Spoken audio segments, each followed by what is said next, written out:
আসসালামু আলাইকুম ভিউয়ার্স, কেমন আছেন সবাই? নিশ্চয়ই ভালো আছেন। এটা শুরু করে দিলাম আজকের ব্লগে শুরুতে দেখতে পাচ্ছেন বেগুন ভাজি। এটা হলো কাটা বেগুনের ভাজি করলাম, সকালে নাস্তার সঙ্গে খেতে হবে। ভাজি হয়ে গেল। এখন আমি একটা সবজি রান্না করব, মিক্সড ভেজিটেবল, লাউ, গাজর, আলু, বড়ি, কুমড়ার বড়ি দিয়ে একটা সবজি করবো। বেগুনটা নামিয়ে আমি ওদের কেটে ধুয়ে ফিরে আসছি। সবজিটা কেটে ধুয়ে আমি প্রেসার কুকারে সিদ্ধ করে নিয়েছি। এখন এই যে ফোড়ন দিয়ে দেবো, পেঁয়াজ রসুন ভেজে নিয়েছি, ঢেলে দিলাম সবজিটা।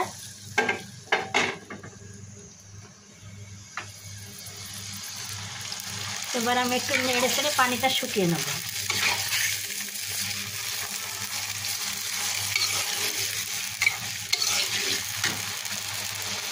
এটা আমার সবজিটা রান্না করা হয়ে গেছে। এবার একটু ভাজা জিরে গুঁড়া দিয়ে নামিয়ে নেব। ভিউয়ার্স, আজকে আমি অনিয়ন চিকেন রান্না করবো। তো অনিয়ন চিকেন রান্না করার জন্য এই যে পেঁয়াজকে এক কাপ মতন পেঁয়াজ কুচি কুচি করে কিউব করে কেটে নিয়েছি। এর ভিতরে এলাচ, দারচিনি, লবঙ্গ, সমস্ত গরম মশলা দিয়ে দিচ্ছি। এখন একটু পেঁয়াজগুলো একটু বাদামি হতে হবে, বেশি না। এই কোয়াগুলো ছড়িয়ে যাবে, তারপরে আমি মাংস দিয়ে দেবো।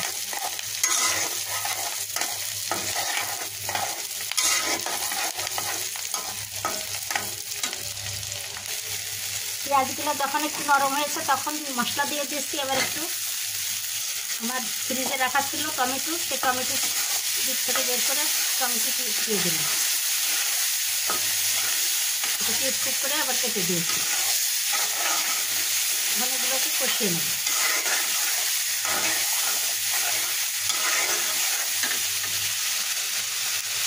আমার কষা হয়ে গেছে, এই যে তেল বেরিয়ে আসছে। আমি এখন মাংসগুলো দিয়ে দেবো।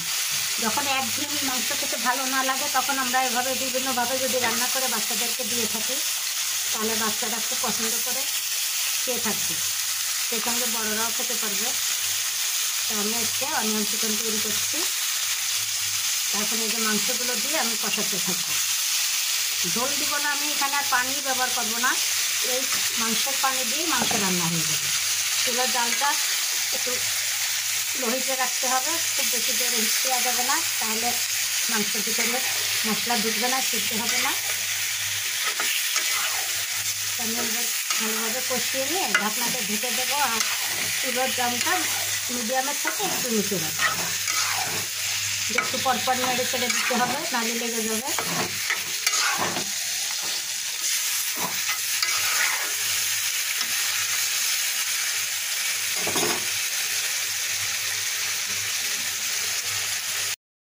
এই তো ভিউয়ার্স, আমার অনিয়ন চিকেন রান্না করা হয়ে গেছে।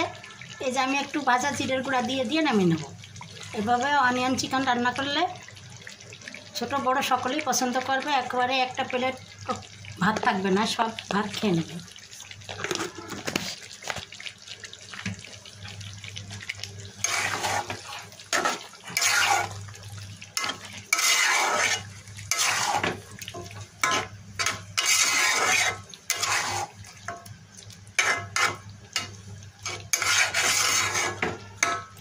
এখন সামান্য একটু চিনি দিয়ে দেবো, এটা অপশনাল।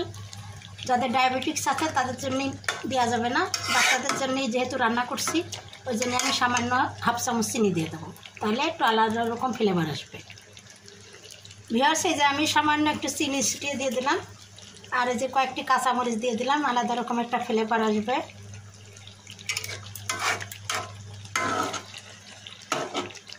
পরোটার সঙ্গে, রুটির সঙ্গে, ভাতের সঙ্গে, পোলাওর সঙ্গে, সব কিছুর সঙ্গে আপনারা এইভাবে চিকেন রান্না করে খেতে পারেন। খুবই মজার একটি রেসিপি। ঝোল থাকবে না, এরকম গামাখা থাকবে। এতে হয়ে গেল আজকের আমার রান্নাবান্না কমপ্লিট। তা আশা করি আপনাদের ভালো লেগেছে। আর যদি ভালো লাগে তাহলে অবশ্যই আপনারা আমার চ্যানেলকে লাইক, কমেন্ট, শেয়ার ও সাবস্ক্রাইব করে আমার পাশে থাকবেন। ভিউয়ার্স, আমি এখন ঢেঁড়স ভর্তা করব। তা আমি কিভাবে ভর্তা করি সেটা আপনাদের সঙ্গে শেয়ার করছি। একটা কড়াইতে এই যে ঢেঁড়সকে ধুয়ে এভাবে কেটে নিয়েছি। তো এবার একটু লবণ দিয়ে দিলাম আর সিদ্ধ হওয়ার জন্য পানি দিয়ে দিলাম। এই পানিখান সবই লাগবে, ভালোভাবে সিদ্ধ হবে, কিন্তু আমি ঢাকনাতে ঢেকে দেবো না। এই যে এরকম কালার পেতে হলে ঢাকনাতে ঢাকতে হবে না, এটা একটা টিপস, আপনারা জেনে রাখুন। কালার এবং পুষ্টিগুণ বজায় রাখতে এরকম করে পানি দিয়ে সিদ্ধ করে ভর্তা করলে পুষ্টিগুণ বজায় থাকে। তা আমি সিদ্ধ হলে ফিরে আসছি। এই তো ভিউয়ার্স, আমার ঢ্যাঁড়সগুলো সব সিদ্ধ হয়ে গেছে। আর এখানে আমি যে পেঁয়াজ, মরিচ আর সরিষার তেল দিয়েছি, এগুলোকে এখন একটু এইভাবে চটকিয়ে নেব, চটকিয়ে নিয়ে মিশিয়ে দেবো, তাহলে হয়ে গেল। অত সহজেই ভর্তা এবং কালার, স্বাদ এবং পুষ্টিগুণ সবই ঠিক থাকবে এইভাবে যদি ভর্তা করা যায়। দেখুন কালারটা কেমন সবুজ হয়েই আছে, শুধুমাত্র ঢেকে না দেওয়ার কারণে এরকম কালারটা আছে। ঢেকে দিলে কিন্তু একটা লালচে লালচে ভাব এসে যেত। তা আমি এই যে ম্যাশ করে ফিরে আসছি।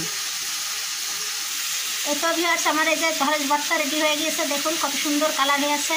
তা আপনারা এইভাবে ট্রাই করে খেতে পারেন, পুষ্টিগুণ এবং রং, স্বাদ, গন্ধ সবই সুন্দর থাকবে। বিকেলের নাস্তার জন্যই তৈরি করছি খিরসা দিয়ে।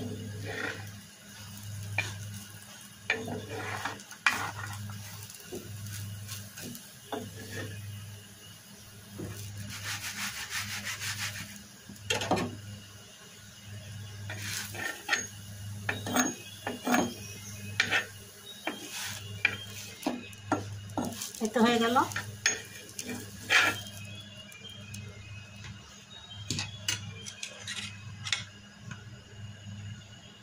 ময়দাটাকে এরকম পাতলা করে গুলাতে হবে।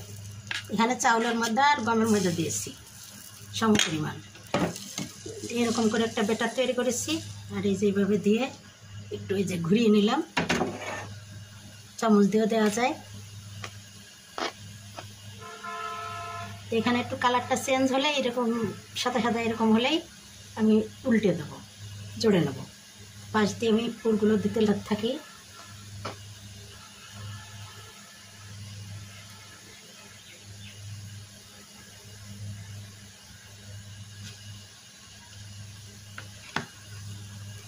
যেখানে আর একটু কাঁচা আছে, এটা একটু হয়ে যাক, তারপর আমি উল্টে দেবো।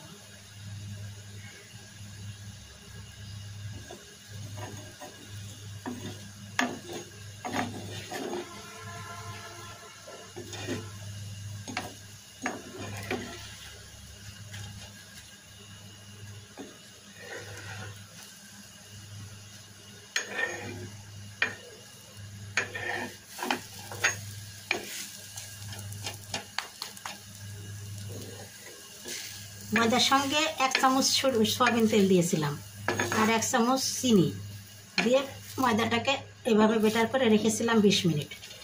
20 মিনিট পরে আমি এই যে ভেজে নিচ্ছি, দেখুন কত সুন্দর একদম নরম তুলতুলে পাটিসাপটা তৈরি হয়ে গেল। আমি বাকিগুলো সব বানিয়ে ফিরে আসছি। এই তো ভিউয়ার্স, আমার বিকালের নাস্তা রান্না বানানো রেডি। তো সবাই চলে আসুন, একসঙ্গে নাস্তা করি পাটিসাপটা দিয়ে। আজকের মতো বিদায় নিচ্ছি, আল্লাহ হাফেজ।